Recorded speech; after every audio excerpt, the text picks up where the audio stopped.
Ready for another YouTube short video. I really appreciate all the emails people have been sending me today, since yesterday, saying that they actually followed along in the home practice and some really positive response. So thank you for that. First of all, I apologize for my hat here. I've had a hat on all day. It's been 18 degrees. Jim and I did a 6-mile walk outdoors. It was very cold. We've driven the kids to the airport and they're on their way back to one of the epicenters, Seattle. So I also know that Governor Newsom has come out in California and asked that those who are 65 isolate themselves. It's the majority of my population that comes in, takes group classes with me is probably the 60 and up. So I think it says a lot that we need to have some online resources, and I will be putting together Zoom live streaming classes. So it's like coming to class in the studio, except not really, because we're not in the studio. You're in your own home, and you'll call in or you'll log in and you'll just follow along, and I will teach a class, and we'll figure that out in the next probably 48 hours to 72 hours. So be looking for that. In the meantime, let's do a little practice together for today, Sunday, March 15th, I think, right? I'm a little warmer because I'm inside. So get comfortable in your seat. I have a little bit of height underneath you. I'm going to add a little bit underneath my sits bones so that my pelvis is a little squared off, and my knee, which is the distal end of my femur, is lower than the proximal, which means where the femur, the thigh bone, comes into the hip joint. I'm going to go back neck long. I'm going to relax my ribs, softening. It's okay to see the belly rise and fall. It's okay to see the belly move. We don't have to have a flat stomach. That's marketing. Let your eyes close. Soften your jaw.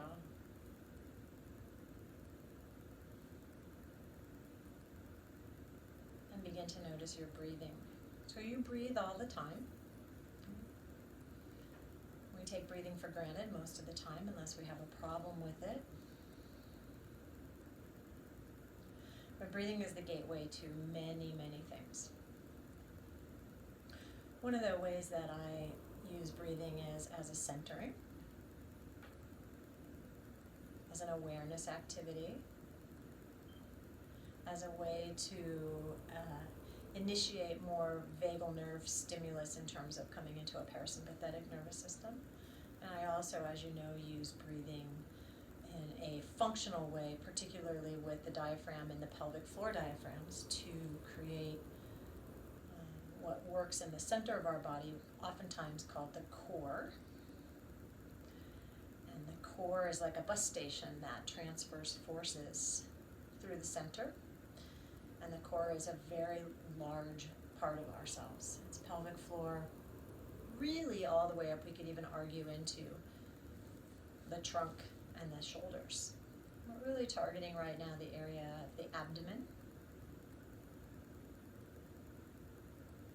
As you inhale, if you can inhale through the nose, feel the expansion of, and I'm actually showing this now, so if you want to open your eyes and see it, the abdominal wall. So if I put my hands around my navel and I circle all the way around to my lower back, and then I take my lower back and I circle all the way around to the navel. So that's cylinder.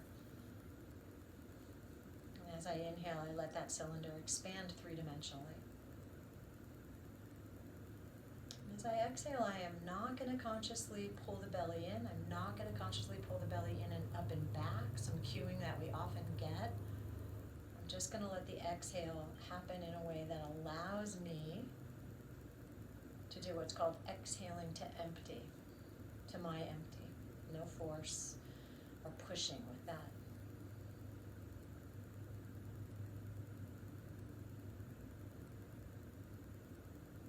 If you're not used to starting class with me with this breathing exercise, this breathing awareness, and even if you are, you may place one hand on your chest, kind of mid-sternum, mid-breastbone, and one hand on your lower abdomen.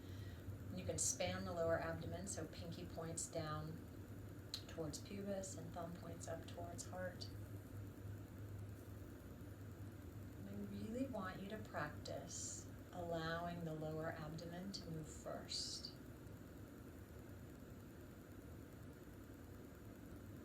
If you notice that the upper hand is moving before the lower hand moves,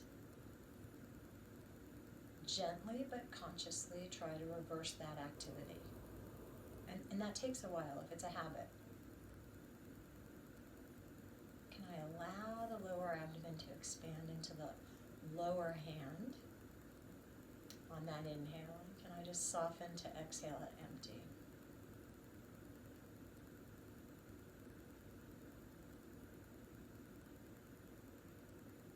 When we're in a lot of fear and anxiety, when we're in chronic pain, and oftentimes from trauma or other reasons, there are a lot of reasons, we start to reverse this natural course of breathing, and the top hand begins to be the hand that will move first, right? We'll breathe into our upper chest first, and that's a kind of a setup for some potential movement dysfunctions, suboptimal movement, using the accessory muscles of the neck and the shoulders rather than pelvic floor and respiratory diaphragm coupled with abdominal wall.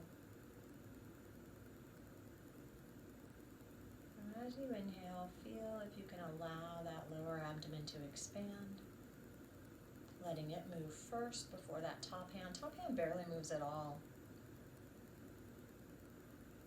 Slowing the exhale.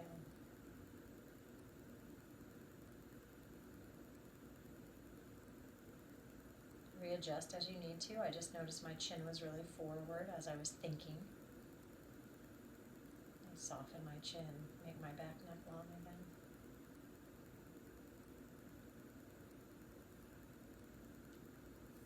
If your hands are on your belly and your chest, let them come down again into your lap or onto your legs.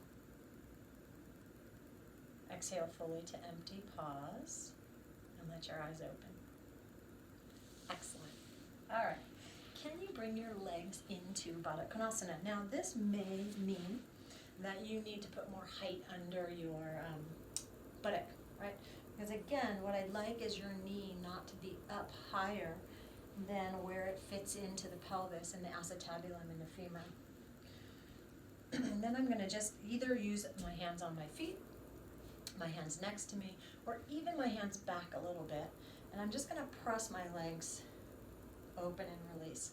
I'm not worrying about the bottoms of my feet staying together. I'm mobilizing the hip joints in external rotation. So my femur is turning outwards in the acetabulum. This is having an effect on the pelvis, obviously, and on the spine because you don't move your legs without having an effect on the rest. I'm not rigid in my upper body, but I am sitting pretty tall. I'm going to take my hand, one hand on the inner knee. This is not a downward action, it's a pushing out. And I'm going to push out and release, and push out and release. I'm going to do this like 8 or 10 times. So again, I'm just mobilizing one side and I'm using a little more force production by using my hand and my arm. So I am asking the tissues to respond to more load by using my hand and my arm. Be careful of what's happening in your shoulders. Make sure they're not getting up around your ears. Keep your jaw relaxed. And then I'm going to go and do that on the other side. So I'll brace with one hand to hold me up. I may tip a little bit to one side. That's fine. And I'm going to push my hand on my knee. And again, it's not a downward action. It's a pushing out and a pushing out. So I'm creating motion into my leg. If you're one of my students on a regular basis, you're really used to this. We do this oftentimes in class. Right? Just getting a little bit of that mobilization and external rotation. External rotation simply means that you're moving the thigh in the hip joint from the pelvis outwards, out from center. Good. Nice. And I'm going to bring my knees together. And I'm going to set a position on the floor. Everyone's going to have a very different need for height underneath their head. Most of us can use a folded blanket or a towel. You don't want to be too high up. I'm going to go back neck long. Yeah. I'm going to place the feet comfortably. I'm going to lift the buttock up a little bit, and I'm going to shimmy it away from my ribs and put it back down. If I have to readjust the neck, that's fine. So that I'm not here in a rib, I'm going to go ahead and try this and show you. In a rib popped up position, but my ribs are softening. I'm releasing into the floor. And in fact, if I push the hand underneath these lower back ribs, I would find that they're coming into the floor, but not because I'm tightening my buttock. I'm going to go back to this breathing that we did sitting up. One hand on my lower abdomen, one hand on my chest. I'm going to find motion into this lower hand, and you're going to see my belly expands. And I'm going to soften. And I'm really looking for this top chest not to lift up around my ears. I can take both hands down into my lower abdomen as well. And I'd like you to take 6 or 8 diaphragmatic breaths here. So inhaling through the nose, exhaling through the nose if you can. If you need to exhale through the mouth, that's fine. Exhale to empty.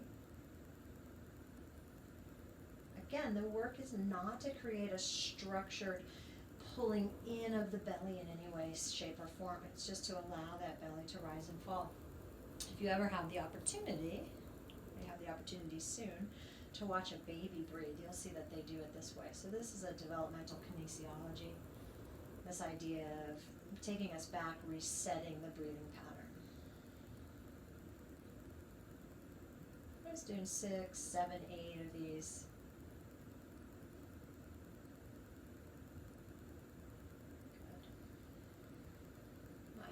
And then I'm definitely, you can watch this for a second, those of you who take my class regularly, you're used to this. I'm going to place my hands on my lower frontal pelvis. Yeah, so my fingers are sort of pointing towards my pubic bone. And without doing any tilting of my pelvis, I'm going to march a leg up. When I do that, I can feel that my belly gets a little pushed out and a little harder. It's called eccentric contraction of the abdominal wall. Yeah, and I'm going to lift the other leg up as well. So I'm really trying to keep breathing, keep the back neck long, and work to keep the pelvis and the back ribs very still. The lower portion of my ribs is aligned with the top of my pelvis. And we're just marching one leg up slowly. So what's the breath pattern here? It's a really good question. I'm going to suggest that you exhale to march the leg because pelvic floor diaphragm contracts with the exhale. We'll do a couple more of those. So one leg up and then placing that leg back down. And then the other leg up and placing that foot down. Good. Nice. Now I'm going to take one leg up. I'm going to really stabilize because now I'm losing that foot off the floor, and I'm going to bring the other foot up as well. I'm going to notice whether my ribs popped, and again I'm going to soften my rib cage down towards my pelvis. The arms can be next to you. If you want to make it a little harder, the arms are up towards the sky. If you're a regular in my classes and you're used to this, you can take your arms above the head as long as it's not about touching the floor and your rib cage stays aligned. This is not a big motion. I'm just going to do the intermediate here, the arms up. And I'm going to just lower a leg away from me. So you can see my knee is still bent, and I'm really moving from the hip joint. And I'm going to pull it back up. So how far down to the ground should you go? I'm going to do this like 4 times each side. Right, left, right, left, right, left, right, left. Only go as far to the ground with your foot as you can maintain pelvis to rib cage. Again, and you'll see this in the video, I'm not trying to pull my belly in. No, I'm not trying to stick it out necessarily, but it has this activity to transfer the leg weight down towards the ground. It's going to be out a little bit as long as I'm really flush here between my ribs and my pelvis. Inhale, exhale to lower. Inhale to come up. Now that breath could be the opposite. You could inhale to lower and exhale to come up. Now you may be feeling your quadriceps a little bit, your hip flexors as they come in to meet the pelvis. One of those is your quadriceps. You may feel co-contraction of your inner legs. That's fine.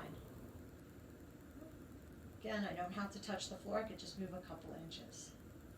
Excellent. Then I'm going to draw my knees to my chest. And just like yesterday's video, I'm going to rock a little bit. And then I'm going to turn my head towards the direction I'm going to roll, like a little pill bug. So my legs don't go first, my shoulders don't go first. I control the roll over.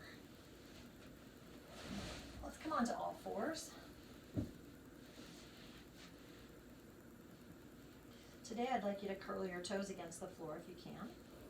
Good. Exhale, curl and round. Inhale, lengthen and extend. So we're doing cat-cow.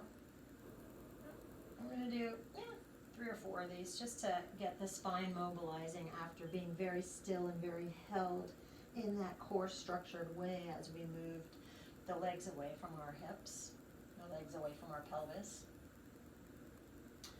So Judith Lassiter oftentimes had us go from this very deeply flexed position in our spine, and we lifted up and stepped back into downward facing dog. So feel free to do it that way. And I'm going to be in dog pose, and in my dog pose, I'm going to just check in with myself. How do I feel right now? Does it feel like I need to move a little bit? Is it better for me to be still? I'm just going to find the position. I'm going to do what's most natural for me, which for me right now feels like I want to sway a little bit side to side. Does not surprise me. I have used my legs very intensely over the last few days. Yep.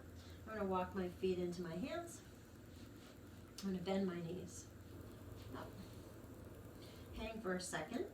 So my ankles flex, my knees flex, my hips flexed, and so is my spine. My spine is in what we call flexion as well. I find my big toes, work them down into this green carpet, place my hands above my knees, come up about halfway. Again, I'm working against this natural tendency. I pull my ribcage aligned with the pelvis, and I'm going to use my feet, and I'm going to stand up. I'm going to adjust my waistband. I have 2 pairs of tights on because it's been so cold, and I'm going to get a chair. Now, I didn't tell you to get a chair at the beginning of this practice, so I'm going to give you a second to gather a chair. You can also pause this, of course. Yep. Good.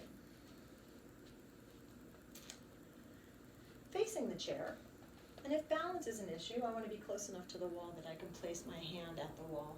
So I would move my chair in a little closer. And I'm going to take one of my feet up onto the chair seat. That's too tall. You can stack something in preparation rather than a chair seat. We're going to really work on what's called hip hinging. So the first thing I want you to notice is whether you have a tendency to go backwards in your torso and to tuck your pelvis under. And instead, can I get my rib cage directly over my pelvis? So I've got this cylinder again, and I'm breathing. Yeah. I'm going to hold on to my pelvic part of my hip joint, so the acetabulum. And I'm just going to hip hinge forward, and it's not very far before I would have to round or arch. And then I'm going to come back up. Now what's important about this, I'm going to turn sideways to talk to you, is I'm hip hinging over the leg that's up on the chair and coming back up to standing. I'm going to do this 5 or 6 times. So I'm not looking for big motion. I'm just looking to roll the pelvis over the legs without going into a lot of spinal flexion. Spinal flexion would be like the deep cat position, right? Where you round your back. I'm going to do another one of those. Good. And then I'm going to stand on the leg that's facing the chair, take the other leg off, take a moment, can I balance without going backwards, and then bring that foot down. Good. Use the wall if necessary, bring the second foot up. First come into a full lengthened leg that you're standing on. Is your pelvis more or less neutral facing the chair? Then I'm going to do a little hip hinge. It's very small. If you watch me before you go into the activity, you'll see that it's very small before I have to go into a lot of flexion in my lower back. So flexion in my lower back would be like rounding, yeah? The other side of that is those of us who maybe have the habit to pop the ribs out. We may be doing this more from the rib cage. So again, I want to get my ribs over my pelvis. And then placing the pelvis over the legs. So my pelvis is rolling over my legs. And then the foot that's on the ground pushes into the ground to help me stand up. So there's a balance element to this for sure. Yeah? Good. So I'm going to take that leg that's on the chair, I'm going to just lift it up a little bit. I'm going to hip hike if I'm not careful, and I'm standing on the leg that's in front of the chair, and then I'll bring that leg down. So we're going to go back to the first side. So you go ahead and put your first leg back up. We're going to change things quite a bit. So we're going to hip hinge and do a single leg squat at the same time. So I'm going to hip hinge, right? So my torso, my trunk goes forward, my pelvis goes forward, standing leg bends, And it's like I'm gonna sit down on a little bar stool. I'm gonna push the foot into the floor. That's gonna bring me upright as I unhinge the hips. And I'm gonna do that 3 or 4 times. Yeah, and you can see my trunk is definitely coming forward over my leg. That would be the hip hinge because the trunk is attached to the pelvis. Yeah. And then I'm gonna try it 3 or 4 times with the arms straight out in front of me. That changes the parameter of what happens in your thoracic spine, the spine that goes from the base of your neck to the bottom of your rib cage. So be careful with that. And if you find yourself rib popping or rounding, take the hands back to your pelvis. I've done that 5 or 6 times. Good. Then I'm going to take the arms up by my ears and watch the ribs stay above the pelvis. Is it optional to keep the arms out in front? Absolutely. Is it optional to keep your hands on your pelvis? Absolutely. Yeah. And then I'm going to sit back and down. So I'm very much not doing a whole lot of hip hinging. I'm sitting down into a single leg Utkatasana. I'm going to push from that single leg and stand up. And I'm going to sit back and down. More or less, I'm getting the leg that I'm standing on. I'm getting that knee to go over second and third toe. So there should be a real sense that my knee that's up over the foot on the chair is coming back away from the foot. So I'm going backwards with my pelvis. Good. Now we're going to come up, hand on the wall if you need to, and I'm going to bring that leg off the chair. Bring the second leg up. I'm standing on one leg, the other foot's on the chair seat. This is a combination of a hip hinge with a squat. The leg that I'm standing on is going to squat. The pelvis is hip hinging forward, particularly of the leg that's on the chair. And then I'm going to come up again. It's not a very big motion at the trunk, a lot of motion in the leg, the ankle, the knee, and the hip. Yeah, I'm going to do 3 or 4 of those, really thinking of the quality of the movement rather than the quantity. And I'm really talking again with the foot that's on the ground, talking with that foot through the knee to the pelvis. Next time I come up, I'm going to take the arms out in front of me, and do a little bit of a hip hinge and a knee bend. So I'm going forward and coming up 3 or 4 times. Yep. Good.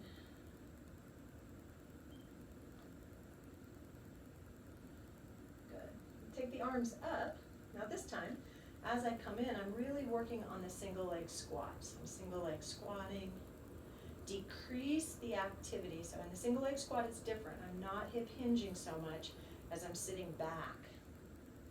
So my torso is not doing a whole lot of motion forward. You'll see that it is moving a little bit forward, but this is really coming out of this right leg doing, the leg I'm standing on doing the majority of the work, right? And if the knee starts to bother you, you just don't do quite so much with the knee. Good. Now I'm going to come up. Hands can come out to the side, onto the pelvis, out in front of you. Lift the leg off the chair, take a balance moment, and come back down. One more thing.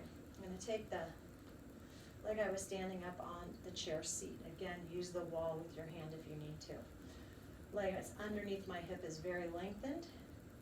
3 or 4 times I'm going to hip hinge. This is so minute. Right? If I put one hand on my belly and one hand on my lower back, I want those not to change a whole lot because I'm moving my pelvis, not my spine. Now press the heel of the foot that's on the chair seat.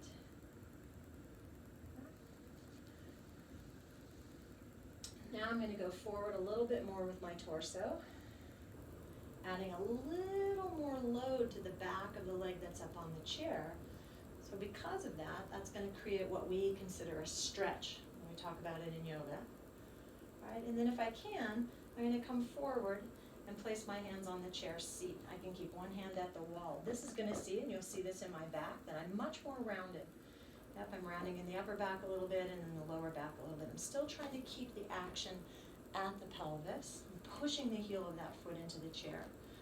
Yep, there's quite a deep stretch through the back of the leg.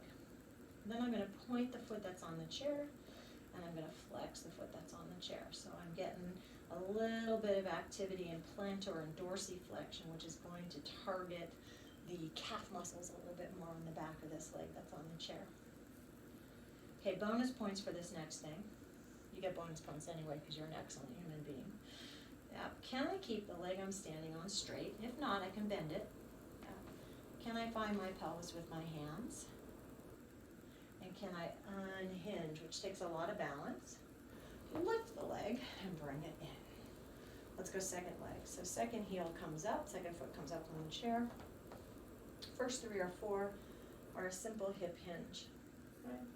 So what I'm doing is I'm loading the already lengthened tissues of the back of the legs. It will feel hamstring quite a bit. Yeah. The chair that I'm using is very wobbly because it doesn't have it has a cushion. So my heel is really moving around. Good. Then I'm going to go a little further and I'm going to reach, and there's going to be a little bit of rounding that happens with this. But I may find that I just really like this little bit of a hip hinge first. So I'll do 3 or 4 of those. Hand could be at the wall very easily if I need this. If I need the balance help, please do that. Yeah, I'm just going a little deeper into it. I'm kind of testing the water. How does the back of my leg feel? And then I'm going to bring the hands down to the chair, which is an option, of course, right? You can stay up. You could keep a hand at the wall, one hand at your pelvis. I'll show you that. And I'm really pressing the heel of the foot that's on the chair into the chair. And then I'm going to point, or plantar flex, and pull the toes back and dorsiflex.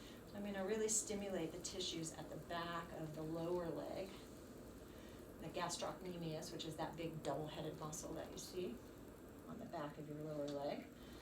Right. Good. And then from here, I'm going to work into the standing leg, work into the heel of the chair. I could bend the standing leg. That'll get me a little closer to the ground. It may make me feel a little more stable. And I'm going to unhinge from the hip joints. Good. And I'm going to take that leg off the chair. Good. Come and sit onto the chair. I'm turning it so that I'm facing you. And place your feet evenly. And I want you to recognize that my pelvis is going to rotate. This is not a torso rotation only.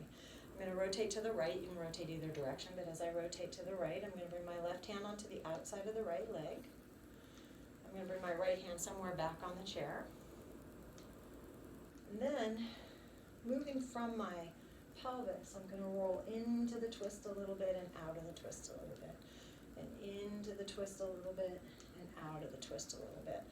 So it's very easy to turn just your shoulders. Can I turn from my pelvis? In other words, those 2 little hip bones that stick out, are they both rotating to the right? If I'm twisting to the right. Yeah, so it's much more about moving from the pelvis up than simply moving the torso. Then I'm going to come over, I'm going to just hold it for a few moments. I'm not doing too much with this hand. It's just placed here on the outside of the leg. I'm going to notice where my head is in space, making sure that my hat hair hasn't turned too much to the right. Just feel the left side of my abdomen as I'm twisting gently to the right.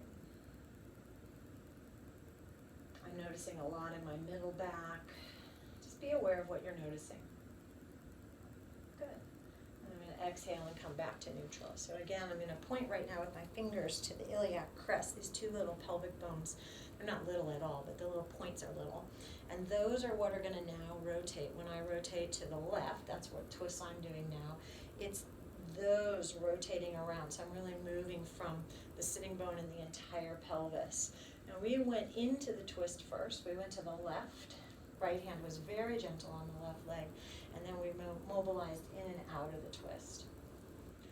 This is really different than in a lot of yoga classes where you get into a twist and you hold it sometimes for very long periods of time. It's not right or wrong. I'm just noticing that for a lot of people's SI joints these days, sacroiliac joint, the joint at the back of the pelvis. So we're continuing to roll in and out of this or rotate in and out of this. That this movement in and out of a twist actually can be more informative than just being there and holding it with a lot of force. I'm twisting to the left gently now. Again, I'm going to think about what I'm doing with my neck. Are my ribs popped? Can I soften the ribs? Can I soften the belly? And can I breathe in that full diaphragmatic way?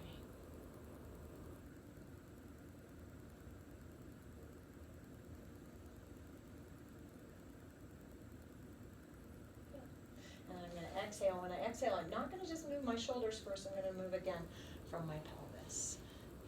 Good. So again, I'm not gonna take you through a Shavasana because I'm out of time, basically.